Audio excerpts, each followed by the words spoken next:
Asyhadu an la ilaha illallah, asyhadu anna Muhammadan abduhu wa rasuluh. Allahumma salli ala Muhammad wa ala ali Muhammad, sallim wa radiyallahu an kulli sahabati Rasulillahi ajma'in. Alhamdulillah, syukur kita kepada Allah, pada malam hari ini kita dihimpun oleh Allah di majlis ini. Semoga niatan kita untuk beribadah, laksanakan sholat maghrib, dilanjutkan dengan kajian dan dilanjutkan nanti dengan sholat isya berjamaah. Ini bagian dari keberkahan-keberkahan yang Allah berikan kepada kita semua. Serta selawat dan salam, marilah kita mohonkan semoga tercurah kepada baginda Nabi Muhammad sallallahu alaihi wasallam sebagai uswah dan qudwah hasanah buat kita semua. Bapak-bapak, ibu-ibu yang dimuliakan oleh Allah, kita doakan saudara kita Ibu Ima yang sedang sakit lambung dan sudah diopnam 5 hari ya. Semoga Allah Subhanahu wa taala menyembuhkan beliau. Allahumma anta syafi la shifaa illa anta la yughadiru saqama. Amin ya rabbal alamin. Bapak-bapak, ibu-ibu yang dimuliakan oleh Allah, pada malam hari ini kita kembali melanjutkan kajian sirah nabawiyah kita. Di minggu yang lalu, 2 minggu yang lalu kita membahas tentang Ummu Salamah ya. Pada malam hari ini kita melihat istri Nabi Muhammad sallallahu alaihi wasallam, yaitu Sayyidatu Ummu Habibah radhiyallahu anha. Sebagaimana yang telah kita sampaikan bahwa hijrahnya Nabi, baik itu ke Habasah, ke Taif, sebenarnya bagian dari prosesi mencari tempat. Jadi kalau dalam bahasa kita hari ini disebut dengan markas dakwah. Kenapa menjadi penting markas dakwah itu? Karena markas dakwah itu menjadi tempat buq'ah yang akan membentuk tidak hanya tempat tetapi binaul mujtama', tapi terbentuknya masyarakat. Nah, kita kemarin bercerita tentang bahwa kota Madinah itu sebenarnya negeri yang miskin, orang-orangnya sakitan, ya, maka disebut dengan Humma Madinah, bahwa kota Madinah itu juga kondisi secara ekonomi, secara politik, ya, secara kesehatan Madinah itu bermasalah. Maka apa yang dirasakan oleh orang-orang Taif sebenarnya adalah kerugian, karena mereka dulu menolak baginda Nabi Muhammad sallallahu alaihi wasallam untuk masuk ke Taif. Tapi di balik itu semua yang perlu kita pahami, bapak-bapak, ibu-ibu yang dimuliakan oleh Allah, kalau kita lihat di sekitar Nabi ada sahabat, ada Abu Bakar Siddiq, ada Umar, ya, ada Utsman, ada Ali bin Abi Thalib. Kalau lihat keluarga Rasulullah sallallahu alaihi wasallam, anak-anak baginda Nabi Muhammad, baik itu Zainab, baik itu Ruqayyah, ya, Ummu Kalsum, Fatimah. Lalu kita lihat suami-suami mereka adalah orang-orang luar biasa, hasil didikan baginda Nabi Muhammad sallallahu alaihi wasallam. Sebenarnya apa yang dibangun oleh Rasulullah? Sebenarnya yang dibangun oleh Rasulullah adalah narasi-narasi kemerdekaan. Jadi kalau kita hari ini menyebut dengan kemerdekaan, narasi-narasi kemerdekaan itulah yang dibangun oleh Rasulullah SAW ketika Rasulullah naik ke atas bukit. Jadi Rasulullah itu kan menikah dengan Khadijah di umur 25 tahun. Umur 37 tahun Rasulullah berhenti untuk berdagang, melakukan perdagangan, berhenti. Rasulullah lebih sering bertahanus, naik ke atas bukit, melihat kota Mekah itu dari jauh. Apa yang dipikirkan oleh Rasulullah? Yang dipikirkan oleh Rasulullah, alangkah jahiliyahnya orang-orang ini. Lalu apa yang aku harus lakukan?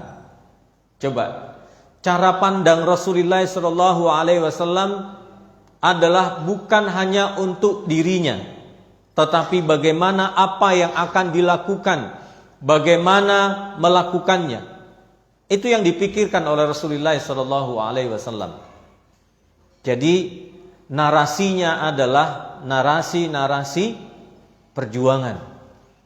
Kalau orang di luar masjid ini, atau mungkin di antara kita juga, apa narasi-narasi yang sedang kita bangun? Apa narasi nasi? Apa narasi pecel? Apa narasi kopi? Gitu ya. Mestinya bagi seorang mukmin, kita lihat Kiai Haji Ahmad Dahlan. Kenapa beliau meletakkan markas dakwah Muhammadiyah di Yogyakarta? Pertimbangannya luar biasa, Yogyakarta itu. Jadi panjang ceritanya, kenapa Kiai Haji Ahmad Dahlan meletakkan sumber dakwah di Jogja. Dan kita lihat bapak-bapak, ibu-ibu yang dimuliakan oleh Allah, apa yang dipikirkan oleh Kiai Haji Ahmad Dahlan adalah perjuangan. Jadi kalau kita mestinya mengambil, kalau kita ini adalah bagian dari umat baginda Nabi Muhammad sallallahu alaihi wasallam, mestinya kita mengambil apa yang telah diambil oleh Rasulullah sallallahu alaihi wasallam, yaitu untuk apa? Untuk membangun narasi kemerdekaan. Lihatlah tetangga kita itu, lihatlah orang-orang sekitar kita. Apakah mereka sudah ke masjid? Tugas kita, Pak, tugas kita tidak selesai, tidak pernah selesai. Jenengan naik ke atas bukit Selahung sana, ada anak-anak kecil yang berlari dan pingin baca Al-Quran, tapi mereka tidak bisa belajar Quran. Tidak bisa, karena tidak ada guru, tidak ada tempat, tidak ada uang. Kalau seandainya nanti Allah Subhanahu wa Ta'ala meminta pertanggungjawaban kepada kita, kaum muslimin di Ponorogo ini, apa yang kalian lakukan, apa yang telah kalian ajarkan Al-Quran di pelosok-pelosok negeri Ponorogo ini? Bukankah kita adalah ummatul muslimin yang melanjutkan risalah baginda Nabi Muhammad SAW? Nah, itu yang mungkin kita tidak bisa, tapi kita siapkan anak-anak kita mengambil bagian itu. Mungkin anak-anak kita tidak bisa, doa kita adalah wa dzurriyyatina, Allahumma ja'alna min ahlil Quran. Ya Allah, jadikan kami ini ahlul Quran. Wa ahlana, keturunan kami ya Allah, keluarga kami, anak kami, istri kami mengambil bagian perjuangan itu. Kalau tidak ya Allah, wa dzurriyyatina, keturunan kami ya Allah, kami mohon kepadamu mereka mengambil bagian apa yang telah diambil oleh Rasulmu Muhammad sallallahu alaihi wasallam. Itu doa kita, Pak. Kalau hanya hidup kita diukur dengan ukuran perut, lihatlah Rasulullah sallallahu alaihi wasallam. Apakah Rasulullah orang kaya? Apakah di samping-samping Rasulullah itu adalah orang-orang kaya? Orang-orang miskin, Pak. Awal-awal dakwah Nabi Muhammad sallallahu alaihi wasallam dihinakan oleh Abu Lahab, dihinakan oleh Abu Jahal. Siapa yang mereka ajak itu? Siapa yang diajak oleh Muhammad? Hanya orang-orang miskin. Tapi apa yang ada di otak mereka ini? Di otak mereka ini adalah al-istiqlal, kemerdekaan itu. Perjuangan sampai nanti Allah Subhanahu wa Ta'ala mensinyalir kemenangan-kemenangan itu. Di saat Nabi Muhammad sallallahu alaihi wasallam terpotong, tidak diturunkan oleh Allah wahyu, hanya persoalan mungkin ada yang mengatakan ada anjing di bawah tempat tidur baginda Nabi Muhammad sehingga malaikat Jibril tidak mau masuk ke rumah Rasulullah. Ada yang mengatakan memang bagian dari skenarionya Allah Subhanahu wa Ta'ala tidak diturunkan ayat. Sampai Allah menurunkan surat Ad-Duha, wad-duha wal laili idza saja ma wadda'aka rabbuka wa ma qala. Kami tidak pernah meninggalkan engkau Muhammad. Ma wadda'aka rabbuka. Kami tidak pernah meninggalkan engkau Muhammad. Wa ma qala. Dan tidak pula pernah membenci engkau Muhammad. Saya ingin sampaikan bahwa kalau bukan kita, doakanlah anak-anak kita yang mengambil bagian perjuangan Rasul itu. Kalau tidak semua dari anak kita bermohon 1, 2, 3 di antara mereka mengambil apa yang diperjuangkan oleh Rasulullah. Kalau tidak, anak kita, mungkin keturunan kita, zuriyah kita. Sehingga nanti ketika berhimpun di sorga, ada narasi-narasi perjuangan yang diceritakan oleh anak-anak kita dan keturunan kita. Wahai ayah, wahai ibu, dulu engkau menyekolahkan kami di pondok, menyekolah kami untuk berjuang, dan alhamdulillah kami mengambil perjuangan itu. Nah, kita lihat sosok wanita yang sangat luar biasa.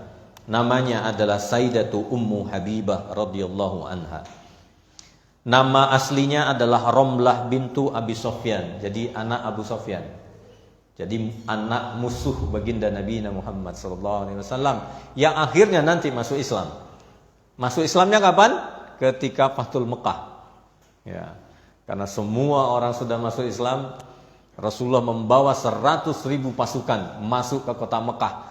Kota Mekah hening tanpa perlawanan. Mamanya Ramlah bintu Abi Sofyan, Sakhar bintu Harab. Jadi Zaimul Makkah wa qaidul musyrikin. Abu Sofyan ini adalah zaim, pemimpin kota Mekah, wa qaidul musyrikin, dan pemimpin orang-orang musyrik. Wa ummuha Safiyah bintu As. Jadi ibunya Ummu Habibah ini ada Safiyah bintu As. Masih orang-orang besar, Pak. Ini Safiyah, anaknya Muawiyah, anaknya Ibnu Abi Sofyan, orang-orang besar. Jadi insyaallah, Pak, ada orang besar tetapi belum tentu pikirannya besar. Ada orang besar, keturunan orang-orang hebat, tapi belum tentu mau mengambil perjuangan Rasulullah sallallahu alaihi wasallam. Masya Allah, dulu bapak ibunya musyrik, anaknya yang berjuang. Ya, Masya Allah. Yang mungkin kita tidak, mungkin anak kita doakan mengambil bagian itu. Wa tazawwajaha Ubaidillah ibnu Jahshin Asad ibnu Ammi Rasulillah, menikah dengan Ubaidillah ibnu Jahshin al-Asadi ibnu Ammu Rasulillah, ammatu Rasulillah, anak bibinya Rasulullah sallallahu alaihi wasallam. Jadi suaminya Ummu Habibah itu anak bibi Rasulullah sallallahu alaihi wasallam. Ahu Zainab bintu Jahshin wa Ummul Mukminin radhiyallahu anha. Jadi masih di lingkaran keluarga. Jadi Rasulullah itu musuhnya, Pak, musuhnya pamannya sendiri, saud sepupunya sendiri. Coba bayangkan, kita berdakwah, musuh kita itu paman kita. Ya, paman kita, kakek kita, orang-orang di sekitar kita. Gimana rasanya? Perang Badar, Rasulullah berhadapan dengan mantu, Pak. Menantu. Berhadapan dengan mantu. Abu As belum masuk Islam ketika itu. Abu As ini kan istrinya Zainab. Zainab anak Rasulullah yang tertua, perempuan. Zainab berhadapan dengan menantu, berhadapan dengan paman. Coba rasa, perang saja sudah berat, ini perang perasaan juga, karena berhadapan dengan keluarga. Nah ini, jadi kalau kita menggambarkan apa yang Rasulullah perjuangkan dulu itu beratnya luar biasa. Jadi kalau itu dikasih ke kita, Pak, langsung pulang kampung saya. Mau gitu ya. Masya Allah. Wahina ma aslam Ubaidillah, ketika Islamnya Ubaidillah di Makkah, aslamat mahu Romlah. Jadi hampir bersamaan ya, Islamnya Ubaidillah ini dengan suaminya, dengan Romlah, dengan Ummu Habibah ini radhiyallahu anha. Walamma za'ama zawjiha 'alal hijrah ilal Habasah. Mereka punya azam untuk hijrah ke Habasah. Habasah itu kalau kita turun di mana? Di Jeddah, itu kan dekat Jeddah itu ada lautan. Nah, lautan itulah tempat tolaqah, tempat pemberangkatan ke negeri Habasah. Habasah itu Ethiopia, Afrika sana. Jadi orang Afrika. Jadi farrat bidiniha ma'ahu za'mu sikliha biman fi batniha. Karena memang lagi hamil, Masya Allah ya, hijrah lagi hamil. Ya, li'anna khafat fitnata wa batasal ab. Karena memang kota Mekah ketika itu penuh dengan fitnah. Jadi dicaci, dihina, ya termasuk Sumayyah. Sumayyah itu wanita syahidah pertama kali. Wanita Pak, disiksa luar biasa, dilihat di mata Rasulullah SAW. Diambil besi panas itu, dibakar sampai merah, ditusuk dari dubur sampai ke leher sini. Rasulullah ada di depan itu. Insya Allah, ini keluarga luar biasa. Jadi kalau kita Pak sudah tidak kuat, kenapa Rasul itu, pengikut-pengikut Rasul awal itu orang-orang Mekah? Karena orang-orang kuat Pak. Coba kalau Rasul itu dipilihkan orang Solo. Jadi Masya Allah. Jadi Mekah itu sudah gersang, berhadapan dengan orang-orang gersang, keras gitu ya. Tapi kalau sudah lembut selembut-lembutnya. Seperti Utsman, seperti Abu Bakar, seperti Umar, seperti Ali. Insya Allah. Jadi memang perjuangan luar biasa. Akhirnya hijrah. Wa amanat Ramlah radhiyallahu anha ala dini wa ibadati rabbiha. Dia wanita yang luar biasa, orang yang taat. Jadi ada cirinya istri-istri Nabi itu Pak. Ciri istri Nabi itu cirinya adalah suka sedekah. Jadi kalau pingin berkriteria istri Nabi, maka sering-sering sedekah. Tapi masjid ini sedekahnya luar biasa. Setiap malam Rabu, habis sholat Isya, sedekah. Ibu-ibu ini pahalanya luar biasa. Ini yang saksi bapak-bapak.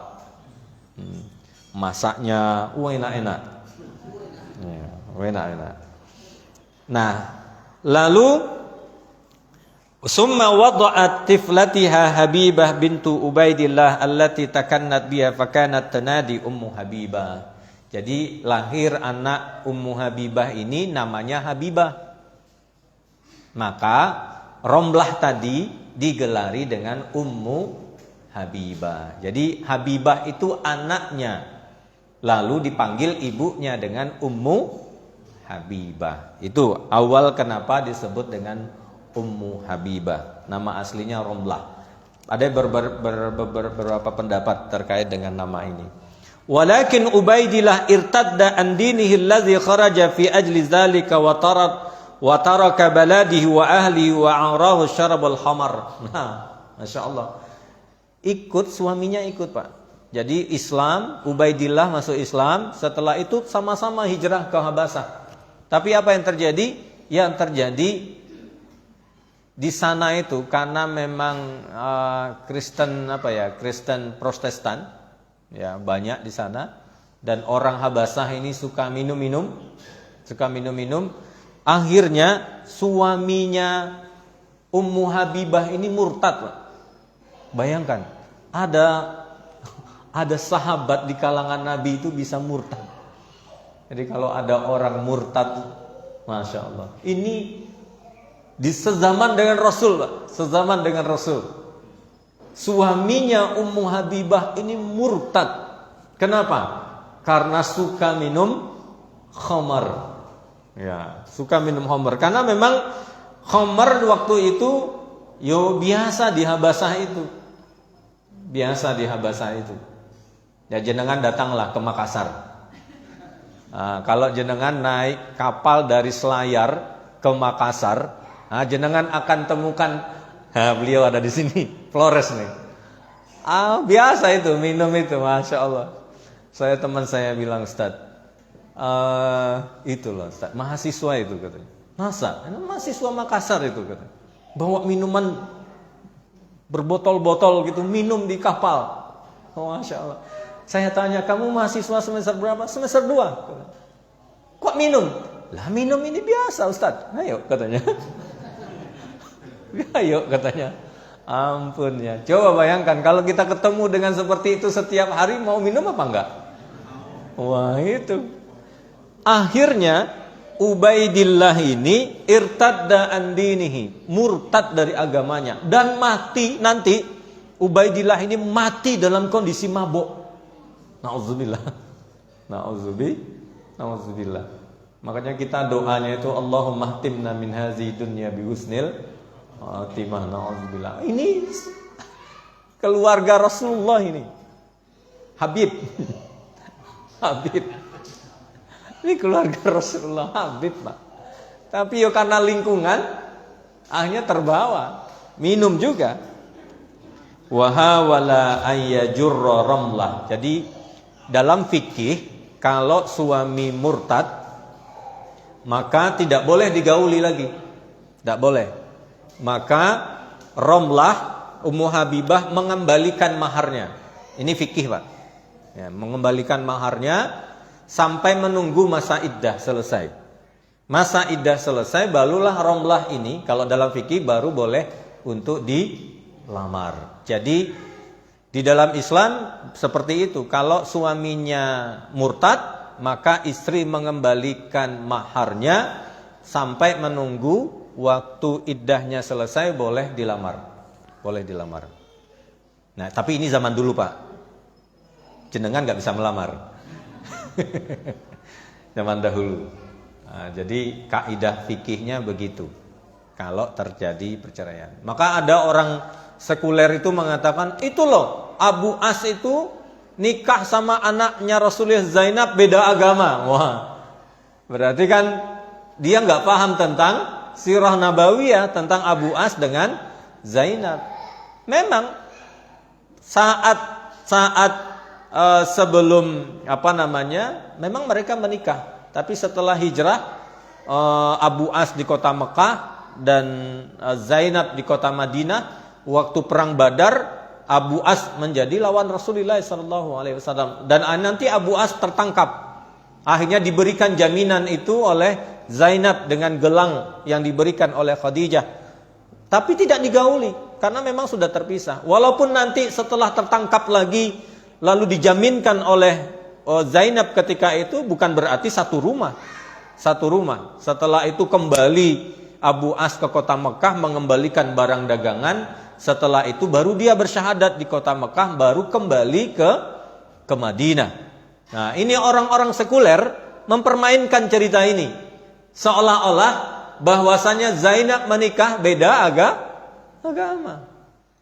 Kita kalau nggak tahu sirah akhirnya, oh iya ya, ternyata beda anak Rasulullah nikah beda agama. Boleh ya? Boleh. Hanya dibilang boleh gitu kan. Astagfirullah. Nauzubillah. Kadang itu terjebak banyak hal, Pak. Yo dukun, permainan dukun. Yo katanya baca Yasin, as-sabi, ini jari kan? Ini namanya al-ibham. Kalau baca Yasin di al-ibham, nanti di sini dituliskan huruf qaf. Qaf tapi melingkar. Nah, qaf. Itu ada kitabnya. Kitabnya berbahasa Arab. Tapi isinya sihir. Sihir itu, Pak. Sihir. Saya pernah menemukan buhul sihir itu di depan rumah itu dari kain kafan, di dalamnya ada silet, di dalamnya silet ada biji cabe rawit itu sama silet, nah sama cabenya juga, tulisannya tolaqah. Tolaqah itu artinya cerai. Nah, itu sihir cerai. Jadi orang-orang itu jangan takut, Pak. Kita diajarkan al-Islam, diajarkan. Maka sebelum tidur baca trikul, kalau enggak surat Al-Muluk, kalau enggak surat Sajadah, baca tasbih sebanyak-banyaknya supaya tidak disihir. Kalau enggak, yuk banyak cari yang lebih ringan, baca surah Al-Baqarah sampai selesai. Pagi hari baca surah Al-Baqarah, insya Allah jenengan dilindungi. Ya, dilindungi. Nggak mampan tuh Pak, sihir-sihir itu nggak akan tembus itu. Ya, mana yang lebih kuat? Yang membuat sihir itu Allah lah. Dan Al-Quran itu milik Allah. Ya.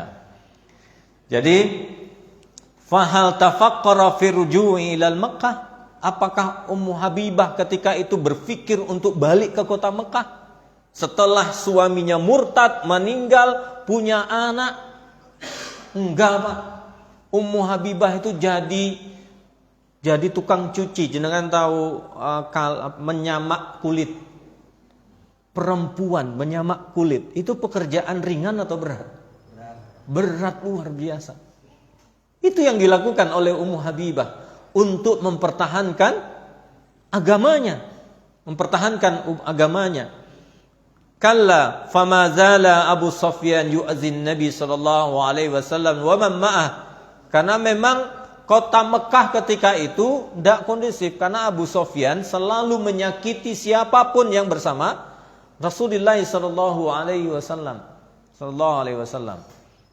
Jangankan orang lain, Rasulullah aja berani mereka.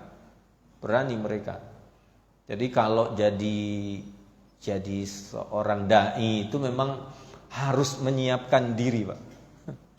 Kalau kita sudah berazam ingin jadi seorang dai itu tidak harus ngaji seperti ini. Dai itu bisa saja dia petani, bisa saja dia PNS, bisa saja dia polisi, tetapi bukan Sambo. Bisa saja, siapa saja boleh mengambil bagian itu. Tapi siap-siaplah untuk berkorban. Ya, siap-siaplah untuk berkorban. Wa ruju'iha rubbama yukaffiluha katsiru fatasbir. Lalu memang ditanggung sendiri oleh Ummu Habibah. Apapun yang terjadi di rantau akan ditanggung sepenuhnya oleh Ummu Habibah. Nah, setelah itu waja'at amba ilal madinati tahmilul ahbar Ummu Habibah radhiyallahu an, sampai berita ke Madinah. Nah, sampai berita ke Madinah bagaimana kondisinya Ummu Habibah. Terdengar oleh Rasulullah sallallahu alaihi wasallam fi mauqifiha min zawjiha wa sabati 'ala al-haq, tentang bagaimana sikapnya, lalu bagaimana kondisi suaminya, ketetapan hatinya untuk tetap di dalam al-Islam didengar oleh Rasulullah sallallahu alaihi wasallam. Nah, nanti Raja Najasyi lah yang diminta oleh Rasulullah mewakilkan menghitbah Ummu Habibah untuk Rasulullah sallallahu alaihi wasallam. Jadi bapak-bapak, ibu-ibu yang dimuliakan oleh Allah, Raja Najasyi ini sebenarnya Raja Najasyi itu lakop ya, lakop raja. Seperti di Mesir namanya Fir'aun. Ya, Ramses itu yang tenggelam itu kan Ramses, tapi digelari dengan Fir'aun. Ya, jadi Raja Mesir itu disebut Fir'aun. Tapi kalau rajanya bukan orang Mesir, itu disebut dengan Malik. Ya, seperti Nabi Yusuf itu kan yang di masa Nabi Yusuf itu bukan Fir'aun tetapi Malik. Ya, Malik. Jadi summa mautihi ala raddihi wa nusranatihi wa baqaihi wa hidati syarid al-gharibah la tadri maza tasna tarika amruha ila Allah. Tidak tahu apa yang harus dilakukan. Apa saja dilakukan oleh Ummu Habibah. Keinginan di dalam hatinya adalah untuk taat kepada Allah. Hanya itu, Pak. Jadi Masya Allah. Jadi in tansurullah yansurkum wa yusabbit aqdamakum. Ya, perjuangkanlah agama Allah ini. In tansurullah yansurkum, Allah akan nolong. Jadi itu persoalan keyakinan. Wa taharraqat arihah Hamadiyah li ta'su jarahiya wa tahfafa min adamiha. Lalu Rasulullah SAW berkirim surat ke Raja Najasyi. Jadi Raja Najasyi ini Raja dia ini pendeta. Pendeta yang tahu tentang kitab-kitab sebelumnya. Kalau bercerita tentang Isa alaihi salam, mereka akan kenal. Kalau bercerita tentang ismuhu Muhammad Ahmad, mereka akan kenal. Jadi kalau pendeta itu jujur mesti dia akan mengakui al-Islam. Mengakui al-Islam. Kalau jujur ilmunya. Tapi kalau enggak jujur ilmunya, yo seperti itu, ya. Wala nad'u Ummu Habibah radhiyallahu anha wa tara qissatuha fatakulu, apa yang diceritakan oleh Ummu Habibah, ma sya'urtu wa ana bi ardil habasa illa bi rasulin najasi, dan aku merasakan bagaimana tinggal di negeri Habasah kecuali illa bi rasulin najasi, karena Najasi ini yang menanggung Ummu Habibah, karena Rasulullah mengirim surat kepada Raja Najasi untuk melindungi Ummu Habibah, ya, Ummu Habibah. Jariyah yuqalu laha Abraha kanat taqumu ala siyabihi wa danihatihi fata'azzanat ala za'natiha faqalat annal malik yaqulu anna Rasulullah sallallahu alaihi wasallam kataba illa an uzawwijahu. Jadi berkirim suratlah Rasulullah kepada Raja Najasi, Rasulullah akan menghitbah Ummu Habibah.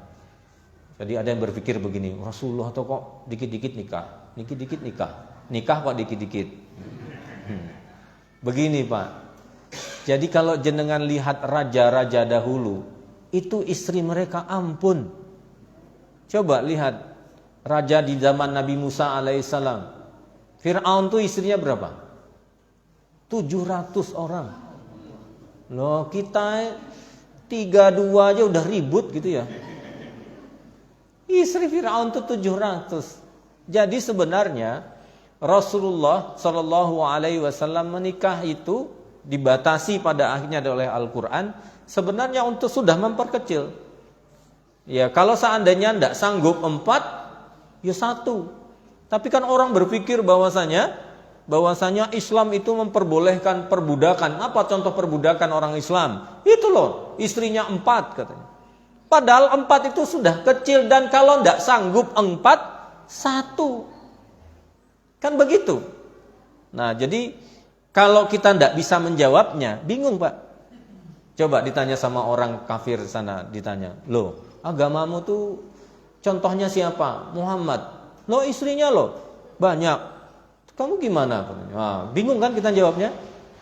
Nah jawabnya gampang. Loh raja kalian istrinya berapa? 700. Coba di Amerika sana Pak, mereka tidak mau menjelek-jelekkan orang Islam, menikah 4 kali katanya. Coba mereka tidak nikah tapi perselingkuhannya berapa orang? Ratusan orang Pak, nggak mau ngambil tanggung jawab. Coba Australia, Amerika, sekarang Amerika, Inggris itu Pak kebingungan. Jepang hari ini kalau ada orang yang mau menikah sah itu dibayar Pak. Karena Jepang hari ini masalahnya adalah jumlah penduduk Jepang asli berkurang. Jadi kalau ada panjenengan pingin jadi orang Jepang, menikah dengan orang Jepang dibayar sama kerajaan. Gimana Bapak-bapak? Kadang tua gitu ya. Masya Allah, Islam ini Masya Allah. Jadi kalau kita lihat, mereka tidak memperbolehkan orang poligami, tetapi memperbolehkan orang berselingkuh dengan ratusan wanita. Gitu kan? Jadi sebenarnya logika mereka tidak masuk akal. Jadi kalau diajak berdialog mesti diam. Ya. Tapi kita harus paham, kita harus ngerti cara membungkam mulutnya itu. Jadi terlalu besar mulutnya, kita bungkam dengan logika saja, mereka akan diam. Ternyata kisah Ummu Habibah tidak selesai.